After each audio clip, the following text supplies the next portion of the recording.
Before, at first, I was still in Chicago. Yeah. And I was flying back and forth, and they said, "Yo, you gotta make a decision." And I was like, "Yeah, I made it. I'm gonna stay in Chicago, and then when y'all need me, just fly me out." And they were like, "Well, after this month, we're not paying for no more flights, so you gotta make a decision. You gonna move here or not?" I was like, "Damn, that price difference between Chicago and New York." Absolutely. I said, based off what y'all paying me, I don't know if I could do this. And like, it was literally, it was one of those weird moments because obviously you got to move to what the money is, but the money was okay. It was barely getting by type money. Yeah, it wasn't extravagant. Not at all. Because I still have the contract. Right, bro. I still have what the original, remember they put it in front of us originally, and I still have it. Bro, that's crazy, right? Yeah. And I was like, okay, so this is a livable wage, yes, but you want us to look a certain way when we go out. You want us to be safe, so we got to travel with a certain. We got to have a, we got to. There's a certain expectation that you have when we're representing your network. Absolutely.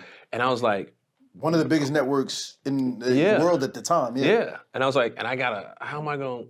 I'm barely covering the rent, and I moved out to Jersey because it was a little cheaper in Jersey, right across the water. Right across the water, and so I just remember being like, damn.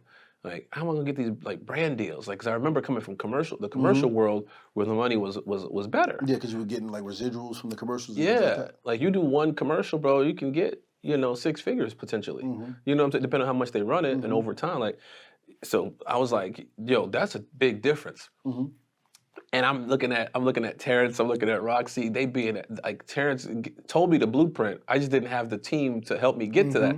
Terrence was at a party every day, collecting a check, and I was like, "Oh, that's how you do it." Hostings. I was like, BET is the platform, but the way to really make the money is to use that platform and do the outside things. And certain people had that gift and that ability to go and accumulate outside. I didn't have it. I didn't have a manager like that to come and like really help me and push.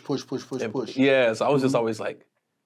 Because Terrence was being managed by Tigger's manager. Yeah, Jason Riley. So that's how that came into be.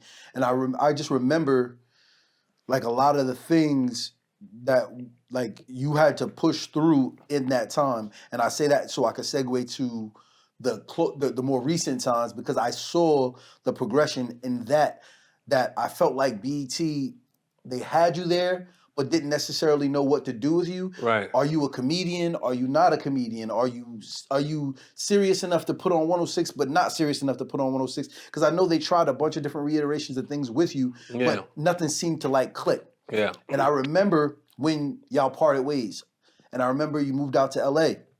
And I remember coming out to LA, and I remember what year it was. It might have been like 08, 09. And I came out there, and I seen you, and you were still doing some commercials, you were doing auditioning, and you were doing a lot of things. And I remember it being a little slow. And I remember it was like... It was slow, bro. Yeah, I remember the conversation. I remember the conversation that we had when I came out there. Like, we went to go hang out, and we were candidly talking, because you were supposed to be hosting a dating show. Yeah. I just got asked to host. I hosted a pilot for a dating show, and it didn't get picked up. It was for VH1.